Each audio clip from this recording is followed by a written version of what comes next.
Welcome back guys to my second Avengers Endgame trailer video. Now as promised, I'm going to be talking on this video about that Scott Lang scene at the end of the trailer. I'm sure this scene from the trailer is a fan favorite because it gave us all something to talk about, something that as fans we could keep discussing until we get to another trailer of the movie. But as usual, and in the spirit of not wasting so much time at the beginning of any one of my videos, let's get started and let's go. Hi, is anyone home? This is Scott Lang. We met a few years ago at the airport in Germany. I got really big. Is this an old message? AntMan, I know you know that. It's the front door. That's me. Can you buzz me in? So as of the post-credits scene of Ant-Man and the Wasp, we know that last time we saw Scott Lang, he was in the quantum realm. We know that we also saw the effect or the impact of the Thanos snap on the rest of Team Ant-Man, that being Jeanette, Hank, and Hope. Now before I get started over here, this is going to take a while, but I also want to tell you that 90% or more of the questions that I'm going to be posing on the rest of this video are actually rhetorical. These questions are of the does it make sense to you because it does not make sense to me and I don't believe it should in general kind. But that being said, speaking of Scott Lang, we've got the controversy that has been going on for days now. When is this video message from that we get to see at the end of the Avengers Endgame trailer? Now the trailer has given us enough as well to put us in this major question mark kind of situation. 1. The word archive is spotted on the top left corner of the screen. 2. The number 83 or 93, different fans really read it differently, is spotted as well in the very same corner. Now the thing is, the majority read it as 83 and I did as well, so I'm gonna assume over here that it is actually 83. But finally, number 3, the two characters before the numbers. Some read them as the letters I and S, and some others read them as the numbers 1 and 9. So assuming the numbers are 83 as I did read them, this is either IS-83 or 1983. So first and foremost, what is the significance of the years 1983 and 1993? Honestly, I don't see any. But to get started, this facility, now the Avengers HQ, has been a Stark facility to start with, so it has always been in the Stark family and subsequently in the Avengers family. So no matter what the year, and even before the union of the Avengers, it is safe to assume that all the archives are gonna be still around. Now with the year 1993, which I'm going to discard completely in a moment here because I'm not one of the people who read it that way, you would think the significance has something to do with Captain Marvel and the events of her upcoming movie. But let me remind you that it has been made clear that the events of the Captain Marvel movie are going to be taking place in 1995. So the year 1993 makes no sense at the moment and has nothing to do with Captain Marvel. But moving on though, and besides whether or not these 2 years have any significance within the Marvel Cinematic Universe, another important question to pose over here happens to be what are the possible reasons Scott Lang would go to Avengers HQ in 1983. Now the only 2 reasons I could think of are 1, he came out of the quantum realm to realize everyone has disappeared, turned to ash as per the post-credits scene of Ant-Man and the Wasp. Now this one would mean he's in present day, but there is also 2, he came out to find a weird world, a different world, where he could not find the people who sent him into the quantum realm to start with. But in this case though, it's all because he's in the past and not because of the snap. But if you were Scott Lang and you stepped out of the quantum realm in the past to realize the people who sent you in there were no longer waiting for you, and you do not know it is the past, what would you actually do? Now I would personally think you would 1. Go looking for them, 2. Assume the worst has happened to them, something bad has happened to them, probably because of some villain, 3. Go find your daughter and make sure she's safe, and finally 4. When you don't find Hank and Hope and when you don't find your daughter, you wouldn't just jump to Thanos because you have not heard of him and you have no idea about his snap. Also, because you're walking out of the quantum realm in the past here, there is no way in hell you would ever come to know about him. But why go to the Avengers? Maybe when you didn't find all those people you're looking for, you decided to go to that other powerful group that you know of, the Avengers. But do wait a second though, and do hold your horses for just a moment. Now if you walked around any city in the world that you're familiar with, in a time period decades before or after the one you were in moments before, would you not notice a whole lot of changes? Like buildings, for example, that were never there to start with, and others that are no longer there. Would you not notice, if you're in the year 1983, that all the makes and models of the cars all around you, with no exception, are 35 plus years old? Do not forget over here that we've already established the logical sequence of activities for Scott Lang as soon as he gets out of the quantum realm is to go searching for those people that he loves and cares for the most, them being Hank Pym, Jeanette Van Dyne, Hope Van Dyne, and definitely Cassie.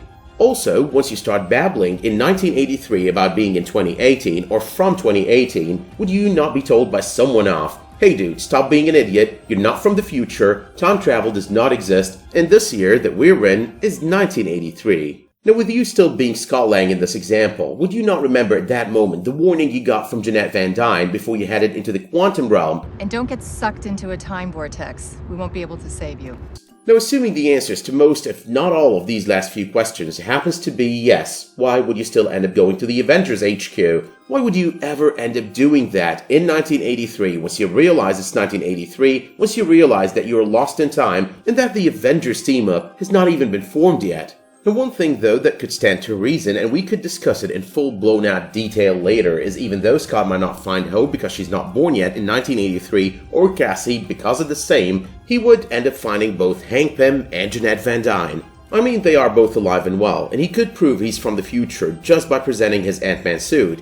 "Hello, Mr. Hank, look at this armor. It's a more advanced, more futuristic tech than the one you're using right now." I believe that would end up being a good conversation starter. But that still wouldn't explain why he would go to the Avengers HQ when it's not yet the Avengers HQ, when there are no Avengers, and when he knows it's 1983, when he knows that none of these people exist within that building. But another thing of notice here is all about the van. Now, it is understandable that Scott might have managed to travel through time. After all, he has been warned by Jeanette Van Dyne not to get sucked into a time vortex while in the quantum realm. That moment as well, when we all heard the magical words time vortex on the post-credit scene on Ant-Man and the Wasp, we all thought of those leaked photos from the set of Avengers 4. You know, the photos in which some of the Avengers from the first Avengers movie are dressed in their Avengers Assemble suits. But regardless of the fact that she spoke of the possibility of being sucked into a time vortex, the van still makes absolutely no sense. So even if we were to assume that the quantum realm tunnel kind of went all haywire, all crazy, being turned on for a long while with no one operating it correctly, because the team we know were supposed to operate it during that post-credit scene ended up turned into ashes, with the tunnel being located within the van and the van being bigger than the tunnel, and the fact that we do not know that the van is equipped with any size-altering technology, there is no chance in hell the van went through. And the version of the van that we see on that trailer is definitely the most recent and most modified one. But here is one final argument. Another important question that we need to ask ourselves here happens to be, what kind of records of camera footage would have been kept in 1983? I would say most probably VHS, and the clarity of the images would not be anything like what we see on that screen. That shit looked like it was HD. Now, if this recording happened to have been recorded on VHS and happened to have been missed back when it was recorded, does it not go to reason that they have been digitalized at some point? And would that not lead us to thinking of the possibility that if unnoticed at the time of recording, it probably ended up getting noticed at the time of conversion and digitalizing? Now, even though this was my final argument when it comes to the footage itself, I am yet to present you with another argument when it comes to the other side of the equation, when it comes to this scene. Now, this is the Avengers HQ. It is not the first time they've been there. It is not the first time they've used those screens. So it is important to wonder whether Cap was asking out of disbelief to see Scott Lang, whether Cap was asking because he was not close enough to that screen to realize what that was, or if he was just totally and absolutely clueless. But suppose for a minute that he is completely clueless. Suppose for a minute that Cap has no idea how these things work. It just makes absolutely no sense that both of them at that point are coincidentally clueless. It does as well go to support my argument that on this scene Natasha uses this confirmatory tone in telling him that this is the front door. Besides all of that, there is no good reason why this message would randomly pop up on their screen if pre-recorded decades ago. But to sum up all of this, what do I think? I think that the 83 we happen to read off the top left corner of that screen is either a camera number or possibly an identifier of the location where this footage will get saved. Hard drive number 83. The two characters before the 83 are most probably letters and not numbers, the letters probably being I and S and happening to be an acronym for something security related, with the S possibly standing for security. And the use of the word archive is to identify where this message is going to end up being archived on the hard drives of whatever security system is in place. So pretty much, and I'm not saying this is anything certain, but rather my personal opinion, I think this basically reads, this message comes from camera number 83 and is hence archived on whatever hard drive this camera is connected to, just in case you wanted to go back and check this message again later on. Now, I also believe that we were meant to see the archive bit. Trailers and teasers are meant to bring a lot of hype and pull audiences into the "we can't wait to watch this movie" kind of zone.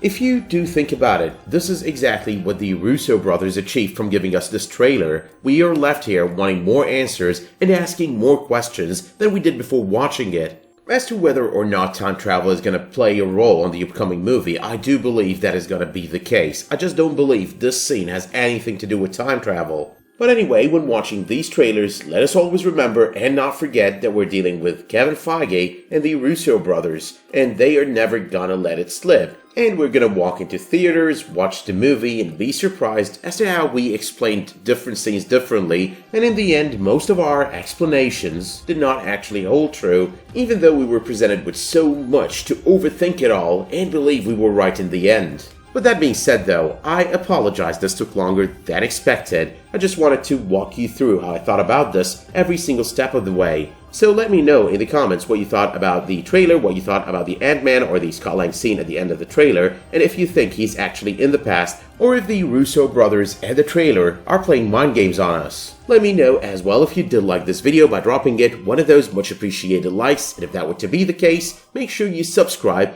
and enable notifications for my future videos, community posts, and live streams. Until the next time you tune in for another one of my videos though, thank you so much for tuning into this one, and have a great day.